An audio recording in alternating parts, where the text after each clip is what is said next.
Bismillahirrahmanirrahim. Assalamualaikum warahmatullahi wabarakatuh.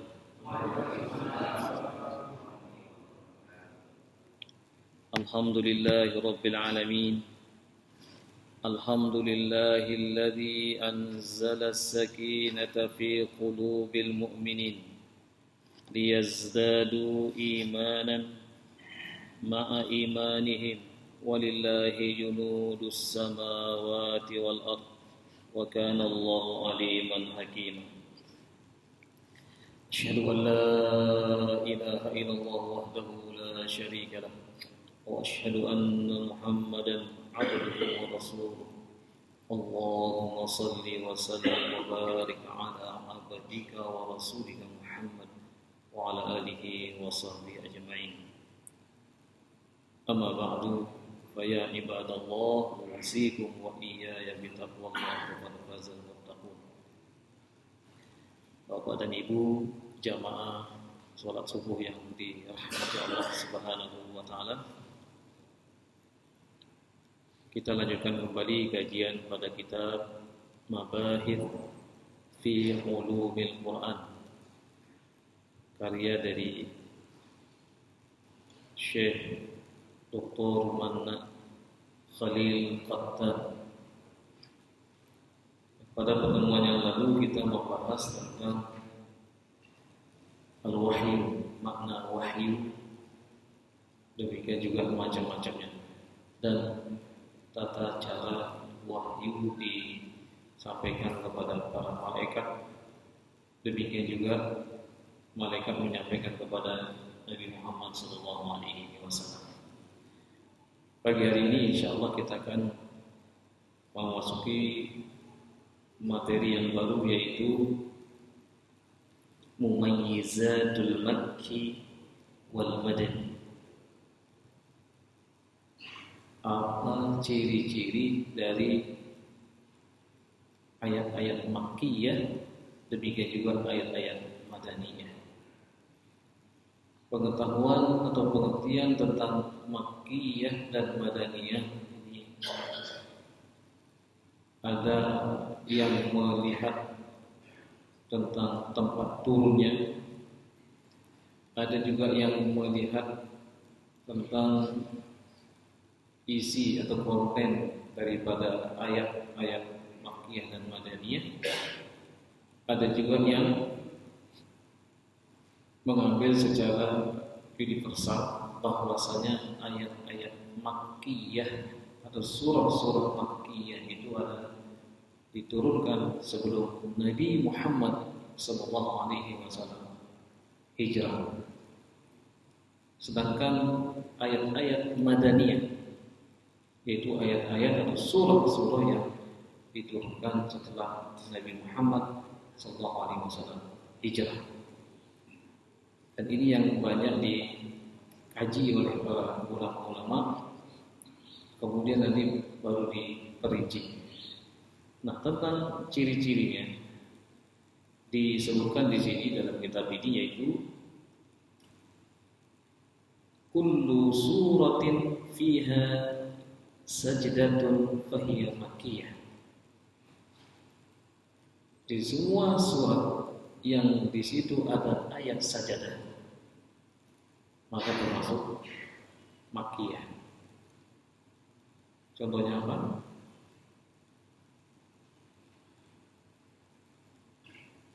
Di dalam surah Al-Insyiqaq,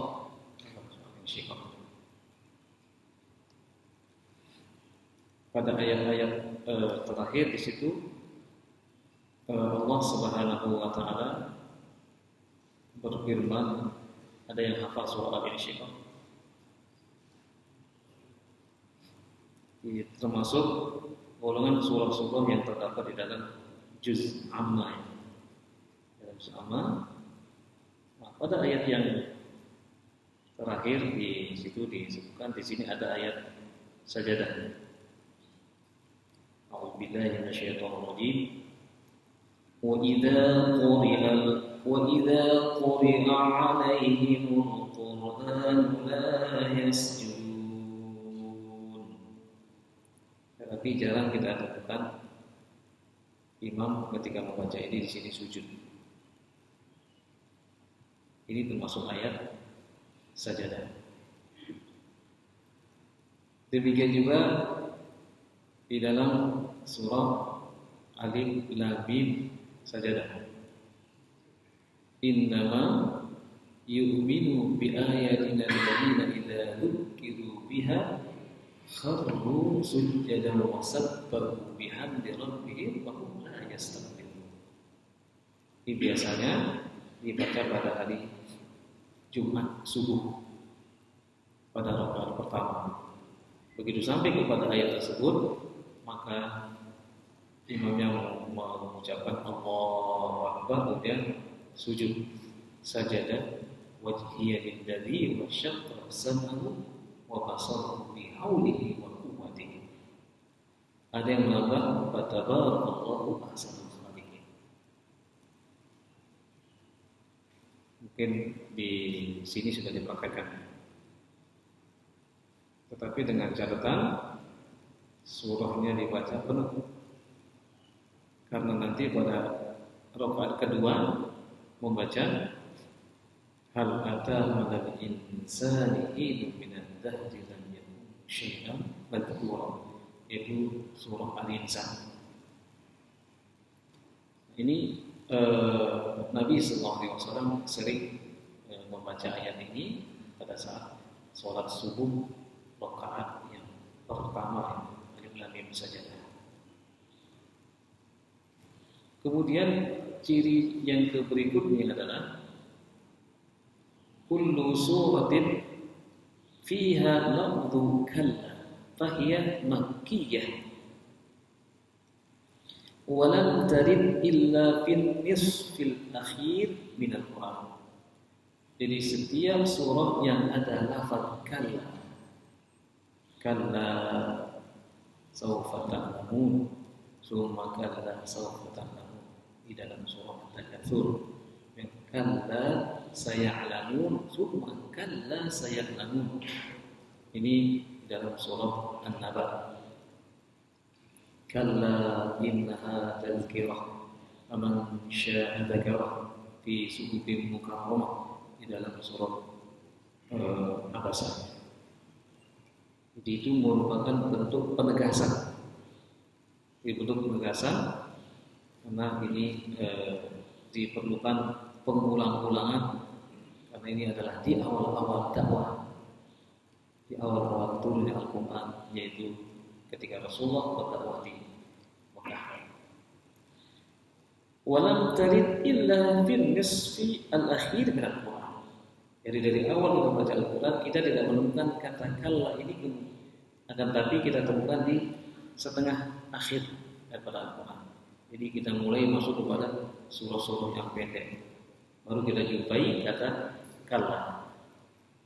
Wa dzukira thalatha wa salasina marratan fi 15 surah. Disebutkan kurang lebih 33 kali fi 15 surah, di 15 surah. Jadi kata kalla ini disebutkan dalam Al-Quran 33 kali di 15 surah. Jadi ciri makkiyah itu yang ada ayat yang ada kalla. Yang ketiga, kullu suratin fiha ya ayyuhan nas wa laysa fiha ya ayyuhalladzina amanu wa hiya makkiyah. Jadi setiap surah yang di dalamnya ada kata ya ayyuhan nas dan tidak ada sama sekali ya ayyuhalladzina amanu, maka ini adalah ciri daripada surah makkiyah. Illa suratul Hajj fa fi awakhiriha ya ayyuhalladzina amanu ruk'u wasjudu, kecuali surah Al-Hajj di akhir-akhir ayat, di akhir-akhir surah itu Allah mengatakan ya ayyuhalladzina amanu ruk'u, wahai orang-orang yang beriman, irka'u, rukuklah, wasjudu, dan sujudlah. Wa ma'ahadha fa inna katsiran minal ulama yara anna hadhihi al-ayah makkiyah. makkiyah kadzalik. Di sebagian besar dari para ulama itu mengatakan bahwa ini termasuk makkiyah juga. Yang keempat, kullu suratin fiha qasasul anbiya wal umam al-ghabirah fahiya makkiyatun siwa. Semua surah yang di dalamnya ada kisah-kisah para nabi, para rasul. Demikian juga umat-umat terdahulu. Itu semuanya makkiyah kecuali surah Al-Baqarah. Dan dalam surah Al-Baqarah juga ada kisah-kisah di situ. Seperti kisahnya Nabi Yusuf, kisahnya Nabi Musa, kisahnya Nabi Ibrahim, Nabi Nuh, Nabi Hud, Nabi Yunus, Nabi Musa bin Nuh, dan lain sebagainya. Ini kisah-kisah ini dimaksudkan untuk memperkuat dakwah Nabi Sallallahu Alaihi Wasallam ketika beliau mengalami ujian dan cobaan dari kaumnya, maka Allah menampilkan sebuah kisah ini. Nabi-nabi terdahulu pun didustakan oleh kaumnya. Jadi ini ciri-ciri daripada makkiyah, yaitu yang di dalam surah-surah tersebut ada kisah-kisah para nabi. Yang kelima, kullu suratin fiha qissatu Adam wa Iblis fahiya makkiyah siwa Baqarah. Jadi semua surah-surah yang ada kisah Nabi Adam, kisah Iblis, ini semuanya makkiyah kecuali surah Al-Baqarah. Yang keenam, yang terakhir, kullu suratin tuftahu bi hurufit tahajji. Jadi semua surah yang dibuka dengan huruf-huruf tahajji, hijaiyah, alif lam mim, alif lam ra, ha mim, wa nahwu dzalika bagian makkiyatun siwa az-zahrawain, kecuali dua surah yaitu Al-Baqarah dan Al-Imran. Kira-kira sampai di sini bisa dipahami? Ada yang mau bertanya? Ini dari sini ciri-ciri kalimat yang kita baca. Nanti kita belum berbicara dari sisi konten. Apa isi daripada surah-surah makkiyah, demikian juga madaniyah. Ada yang mau bertanya sebelum melanjutkan? Ada bapak yang mau nanya?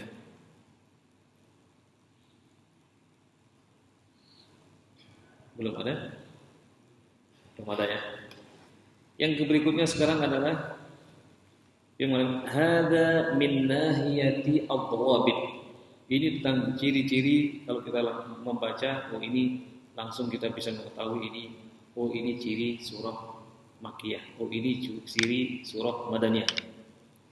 Amma min nahiyati al-mumayyizat wal mawdu'iyah. Adapun tentang konten yang dibahas, materi yang dibahas itu, maka di sini disebutkan ada beberapa hal. Yang pertama, secara ijmal, secara global, ad-da'watu ila tauhid wa ibadatullahi wahdah wa isbatur risalah. Jadi kalau yang surah-surah makkiyah ini berisi tentang dakwah ila tauhid, mengajak manusia untuk mentauhidkan Allah Subhanahu wa taala.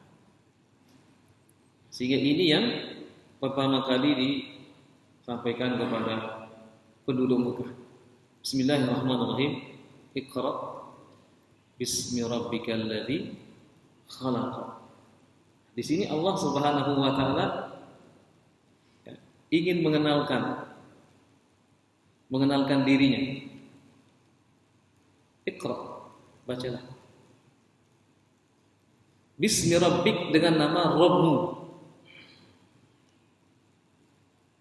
Alladzi khalaq, yang menciptakan. Jadi ini Allah ingin mengenalkan bahwa Rabb itu adalah yang menciptakan. Menciptakan siapa? Khalaqal insana min 'alaq. Yang menciptakan manusia dari segumpal darah. Jadi di sini Allah Subhanahu wa taala ingin menjadikan Iqra ketika kita membaca atau kita meneliti itu diawali dengan Bismillah. Maka Bismillah. Keluar rumah Bismillahi tawakkaltu 'ala Allah wala haula wala quwwata illa billah. Tidur Bismillah. Maka itulah yang akan menjadikan amalan amaliyah. Setiap mukmin itu akan bernilai ibadah. Yang tadinya amalan itu adalah merupakan amalan-amalan duniawiyah. Maka minum merupakan ada kebiasaan. Tapi ketika diawali dengan Bismillah, dia bernilai ibadah. Ketika membaca Bismillah, bernilai ibadah. Ketika keluar rumah, Bismillah, itu bernilai ibadah. Karena amaliyah itu adalah muta'alliqun billahi wahdah. Jadi amal yang kita lakukan itu adalah kita selalu sandarkan kepada Allah. Karena tidak mungkin kita melakukan amalan apapun kecuali dengan izin Allah, kecuali dengan kekuatan Allah Subhanahu wa taala. Bismillah tawakkaltu 'ala Allah. Dengan menyebut namamu ya Allah, aku serahkan diriku ini kepadamu. Wala haula wala quwwata illa billah. Tidak ada daya, tidak ada kekuatan kecuali hanya kekuatan datang darimu. Begitu seseorang mengucapkan ini, maka seperti gayung bersambut, Nabi mengatakan, dikatakan kepadanya, ufita wa hudita wa wuqita. Kamu akan selalu dicukupi rezekimu, akan senantiasa dibimbing jalanmu, dan akan senantiasa diwikoyah, dijaga kemanapun kalian pergi. Kalau kita memahami ini, subhanallah, luar biasa. Jadi aktivitas setiap mukmin kalau disandarkan semuanya kepada Allah, bernilai ibadah. Karena Nabi SAW mengatakan di dalam hadis yang lain, orang yang keluar rumah itu memiliki satu dari dua tujuan. Yang pertama beliau mengatakan, famu'tituha. Ada orang yang keluar rumah dalam rangka untuk membebaskan dirinya dari api neraka. Artinya melakukan kebaikan-kebaikan. Yang kedua adalah mubikuha, ingin menjeburkan diri mereka ke dalam kubangan api neraka. Artinya melakukan sesuatu yang tidak bermanfaat. Dengan kita mengetahui satu dari dua tujuan ini, kita akan berpikir, saya mau keluar mau ngapain ya? Oke, saya keluar pagi-pagi dalam rangka untuk menjaga kesehatan saya, kebugaran saya. Maka saya berolahraga. Karena berolahraga ini adalah merupakan anjuran di dalam Al-Quran, demikian juga di dalam hadis Nabi SAW. Di antaranya adalah Allah mengatakan, wa'iddu lahum mastata'tum min quwwatin wa min ribatil khayl turhibuna bi aduwwallahi wa aduwwakum wa min dunihim. Di dalam surah Al-Anfal ayat 60. Persiapkanlah oleh kalian apa yang bisa kalian lakukan dari kekuatan, dari menunggang kuda, dari memanah, jadi untuk persiapan menghadapi musuh-musuh Allah, musuh kalian dan yang tidak nampak. Ini memerlukan gerak. Demikian juga di dalam hadis dikatakan, Nabi bersabda, al-mu'minul qawi khairun wa ahabbu ila Allah minal mu'minil dha'if. Wa fi kullin khair. Orang-orang mukmin yang kuat itu lebih baik dan lebih dicintai di sisi Allah dibandingkan dengan orang mukmin yang lemah. Jadi semuanya baik. Asalkan dia ada orang yang beriman, semuanya baik. Tapi yang lebih dicintai dan lebih baik adalah orang yang memiliki fisik yang kuat. Baik, ikhwatul iman rahimani wa rahmatullah. Kembali lagi bahwasanya semua aktivitas yang kita lakukan kalau diawali dengan bismillah, maka akan bernilai ibadah. Surah Makkiyah ini pertama kali turun ini adalah itu Allah ingin menenangkan dirinya. Ini dakwah ila tauhid. Khalaqal insana min 'alaq. Iqra wa rabbukal akram. Bacalah dengan nama Rabbmu yang mulia. Jadi di sini Allah ingin mengatakan bahwasanya yang mulia itu Allah. Bukan kaum bangsawan, bukan karena nasab, tidak. Maka di situ Allah ingin mengatakan kenapa kalian memperbudak masing-masing di antara kalian. Umar bin Khattab pernah mengatakan limasta'abattum wa qad wulidu muharram atau hurram. Kenapa kalian memperbudak manusia? Dia dilahirkan dalam keadaan merdeka, dalam keadaan bebas. Ini Allah ingin mengatakan pada surah ini kita disuruh untuk senantiasa mengakui wahdaniyatullah, keesaan Allah Subhanahu wa taala. Ini at-tauhid, ad-da'wah ila tauhid wa ibadati wahdah.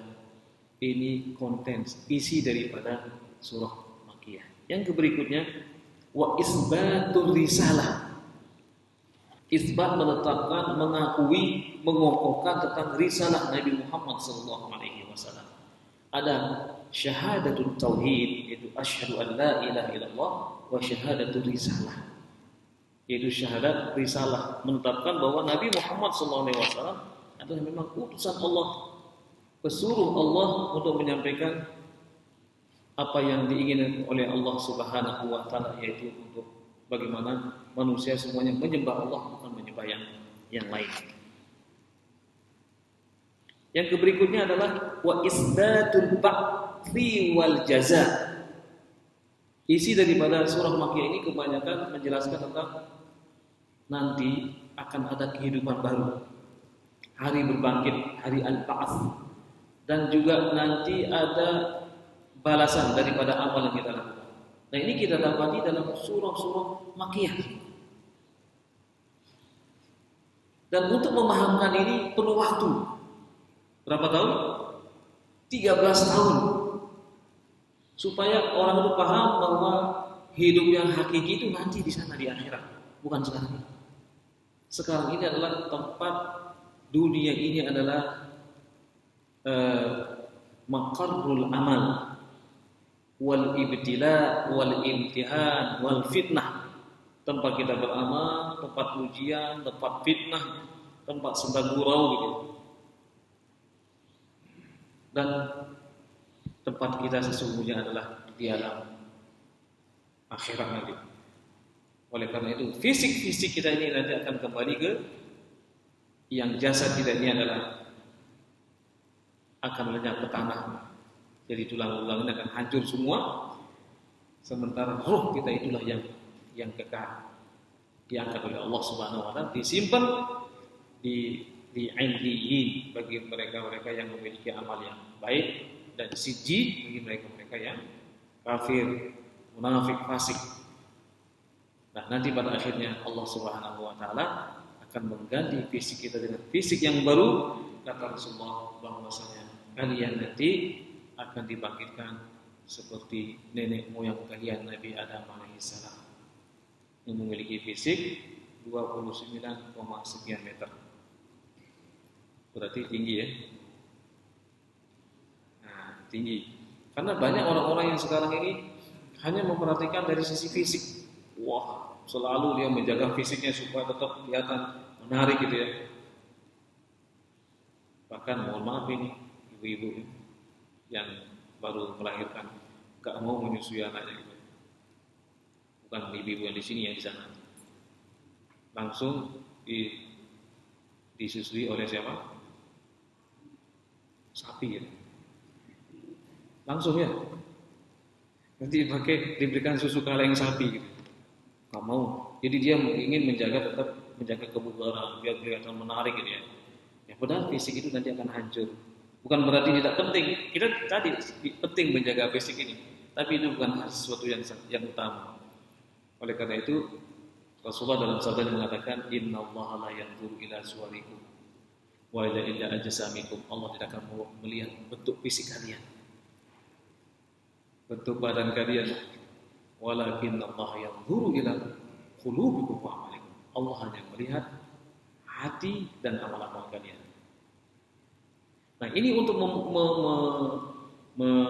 memahamkan ini perlu waktu. Nggak mungkin ujuk-ujuk orang percaya bahwasanya nanti kalian akan dibangkitkan. Bagaimana dibangkitkan? Orang kenyataannya mereka melihat ketika menggali kubur tulangnya hancur. Datang orang-orang kepada Nabi, ya Muhammad, ini apakah yang seperti ini akan kembali lagi? Aina akluka, di mana akalmu? Mereka itu dengan akal. Tapi untuk memahamkan ini perlu waktu 13 tahun.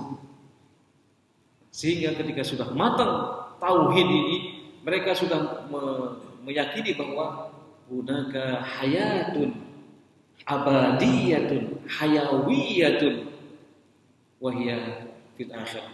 Di sana ada kehidupan yang hakiki, kehidupan yang sesungguhnya itu di akhirat. Oleh karena itu, para sahabat-sahabat ini ibadahnya luar biasa. Mereka digambarkan di dalam sebuah ungkapan ruhbanun fil laili wa fursanun fil nahar. Mereka diibaratkan para rahib-rahib yang selalu beribadah di malam hari dan di siang hari mereka berjihad. Tercatat kurang lebih 29 kali terjadi peperangan selama 8 tahun.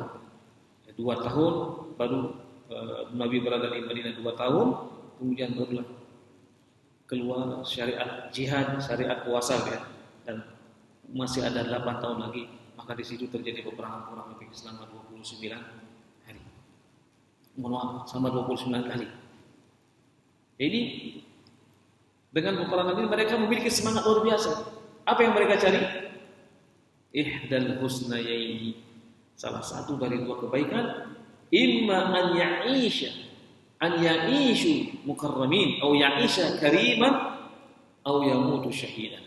Sehingga ada ungkapan ish kariman, hiduplah kalian dalam keadaan mulia, atau mut syahidan, atau mati dalam keadaan syahid.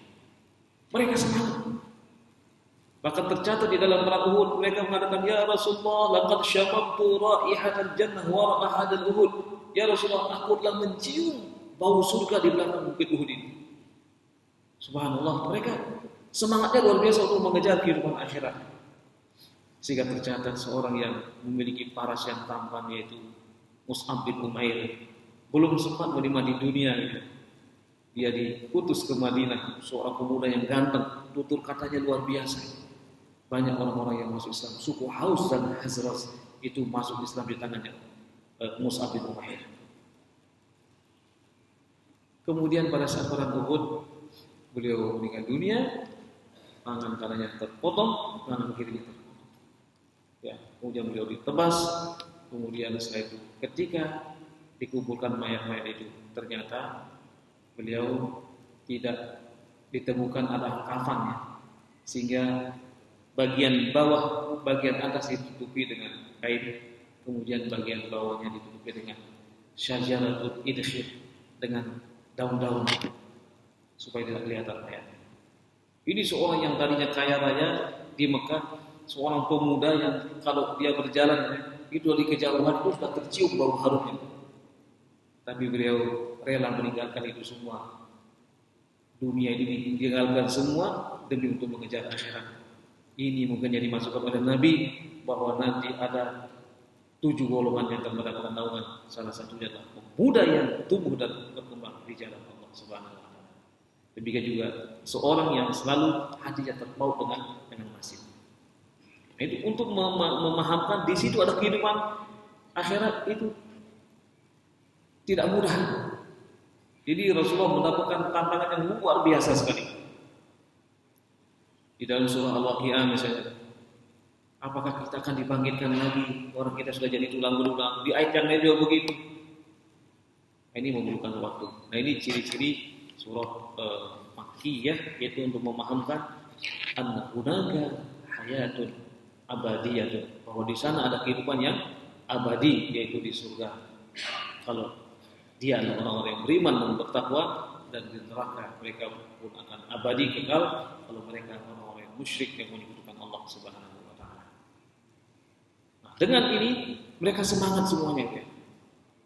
Maka ini memerlukan waktu yang panjang untuk menyampaikan itu. Demikian juga di ciri-ciri surah Makkiyah itu adalah disebutkannya tentang haula yaumil qiyamah. Haul itu bagaimana kedahsyatan terjadi hari kiamat. Itu kita jumpai pada surah-surah Makkiyah. Dan ini akan membuat orang itu menjadi semangat beribadah. Jadi sesungguhnya dia melakukan ibadah itu bukan untuk di dunia. Sehingga dikatakan dalam hadis al-kaisu, orang yang cerdas itu adalah mandana nafsahu wa amila lima ba'dal maut. Orang yang cerdas itu adalah orang yang selalu bisa meminimalisir penundukan hawa nafsunya dan beramal untuk hari esok. Sehingga mereka semangat luar biasa. Sehingga mereka berani mengatakan apa? Ketika berada di medan pertempuran, panglima perang Sayfullahil Maslul pada masa Abu Bakar As-Siddiq itu harus memaksa tentara Romawi untuk menggunakan salasil, menggunakan apa? Rantai. Maka ada perang namanya perang Zatus Salasil, sangat menarik. Kenapa mereka merantai tentara-tentara itu? Tentara Romawi dirantai oleh panglimanya supaya nggak lari. Karena mendengar perkataan ji'nahu, kami datang dengan satu kaum biqaumin yuhibbunal mauta kama tuhibbunal hayat. Kami datang dengan satu kaum yang mereka merindukan kematian. Sedangkan kalian adalah merindukan tetap hidup. Bagaimana gak gemeter? Nah itu mereka itu seperti itu. Nah, apakah kita jumpai zaman sekarang?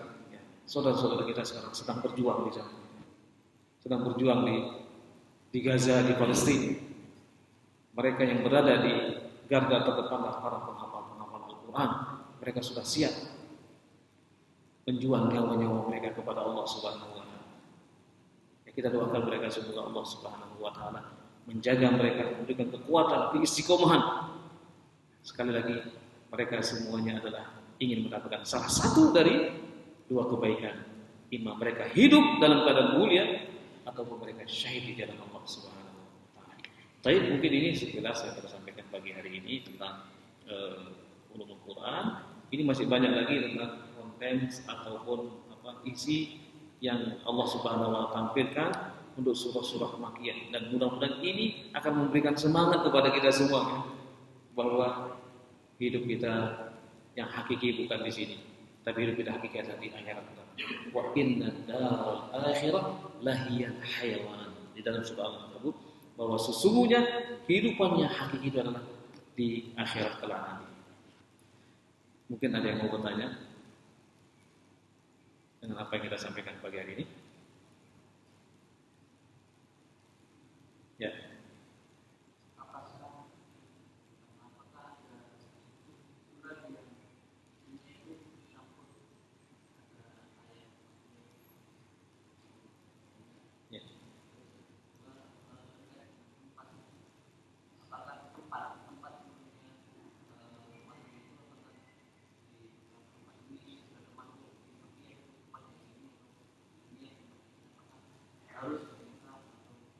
Ya. Jadi yang kedua saya jawab dulu, yaitu tentang apakah ada pengelompokan juga tentang Makkiyah dan Madaniyah tentang tempatnya. Ada memang sebutkan oleh para ulama, tempat turunnya kalau di Mekah maka dikelompokkan Makkiyah, kalau Madinah dikelompokkan Madaniyah. Ini banyak gitu ya. Kemudian ada juga yang mengkelompokkan ayat-ayat itu berdasarkan sebab turunnya gitu ya. Itu juga dikelompokkan seperti itu.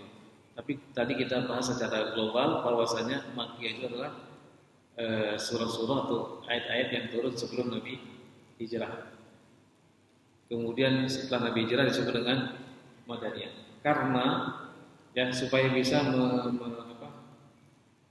merangkum surah-surah yang tidak turun di Mekah dan juga tidak turun di Madinah. Salah satunya adalah surah Al-Anfal. Turunnya di mana? Di Badar sendiri. Ada lagi surah yang turun antara Mekah Madinah. Surah Al-Fatah. Itu bukan di Mekah, bukan di Madinah. Setelah terjadi perjanjian Hudaybiyah, kaum muslimin kemudian kembali ke Madinah, dan di pertengahan antara Mekah dan Madinah turunlah surah.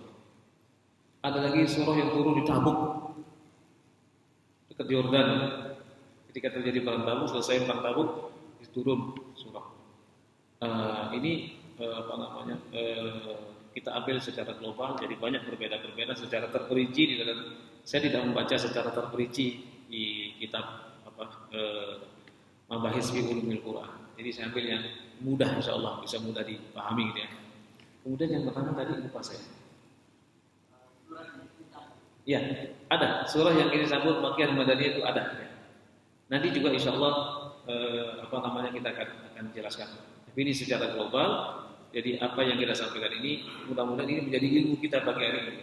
Oh ya, Makkiyah itu ciri-cirinya adalah ada kata-kata kalla, kemudian ada ayat-ayat sajadah, kemudian juga ada kata ya ayyuhan nas. Demikian juga ciri-ciri dari sisi isinya yang Makkiyah ini lebih banyak berbicara tentang masalah tauhid, kehidupan alam akhirat, kisah-kisah para nabi, begitu seterusnya. Ya. Ada lagi? Cukup ya untuk pagi hari ini insyaallah. Mudah-mudahan sedikit demi sedikit ini sifatnya ilmu, nanti kita akan ulang-ulang lagi ya. Karena sifat daripada ilmu alat, saya ulang lagi, ilmu alat ini kan ilmu alat untuk memahami Al-Qur'an. Kalau tafsir dia sudah jadi. Ibaratnya ini kita meracik bumbu ya, untuk menghasilkan sebuah hidangan yang nikmat ya. Ini. Jadi biasanya untuk mempelajari ilmu alat ini harus diulang-ulang. Kalau tafsir itu ya dia sudah jadi. Makanya nanti insyaallah kami akan mengulang-ulang supaya kita bisa betul-betul mendapatkan pengetahuan kita terhadap Al-Qur'an. Jadi mungkin ini yang dapat disampaikan pada kesempatan pagi ini. Semoga pagi hari ini menjadi hari yang berkah dan Allah Subhanahu wa taala memberikan keberkahan kepada kita semua. Menurunkan maghfirah dan ampunannya. Demikian juga kepada saudara-saudara kita yang saat sekarang ini sedang kehilangan rumah, kehilangan keluarga, kehilangan nyawanya, yang meninggal di antara mereka yang sedang berjuang di Gaza, di Palestina. Semoga Allah Subhanahu wa taala terima sebagai syuhada, dan mereka yang kehilangan segala nikmat, semoga Allah Subhanahu wa taala mengganti dengan yang lebih baik. Demikian juga Allah memberikan kekuatan iman, kekuatan fisik, kekuatan iman, kekuatan ekonomi, kekuatan senjata kepada saudara-saudara kita untuk melawan Zionis Yahudi laknatullah alaihi, dan semoga Allah Subhanahu wa taala segera mengenyahkan Yahudi yang memang mereka sudah terlaknat di dalam Al-Qur'anul Karim ala lisani Dawud wa Sulaiman. Nabi Daud pun sudah melaknat mereka, Nabi Sulaiman pun sudah melaknat mereka karena mereka banyak melakukan pembunuhan terhadap para nabi dan para rasul. Saya tidak senang menyebut mereka itu Israel, saya akan menyebut mereka adalah Yahudi Zionis. Karena Yahudi Zionis inilah mereka-mereka yang datang dari luar, yang merampas hak-hak orang-orang Palestina, khususnya lah yang Muslim. Jadi semoga Allah Subhanahu wa taala merobek barisan mereka, dan mereka yang bermaksud untuk menzalimi kaum muslimin, semoga mereka cepat mendapatkan azab dari Allah Subhanahu wa taala. Rabbana taqabbal minna innaka antas samiul alim wa tub 'alaina innaka antat tawwabur rahim. Allahumma izzil islam wal muslimin wa zuril kafarata wal musyrikin. Allahumma ansuril ikhwanana al mujahidin fi biladi Palestin wa fi Gaza. Allahumma ansur ikhwanana al mustad'afin minal muslimin fi biladi Palestin. Allahumma zazzid tahta aqdamil yahudi al ghasibin. Allahumma shaddid syamlahum wa farriq jam'ahum. Allahumma arihim ajaib qudratik ya azizu ya jabbar. Rabbana atina fid dunya hasanah wa fil akhirati hasanah wa qina adzaban nar. Wa sallallahu ala sayyidina Muhammadin wa ala alihi wa sahbihi ajma'in. Subhana rabbika rabbil izzati amma yasifun wa salamun alal mursalin walhamdulillahi rabbil alamin. Wal 'afwu minkum. Assalamualaikum warahmatullahi wabarakatuh.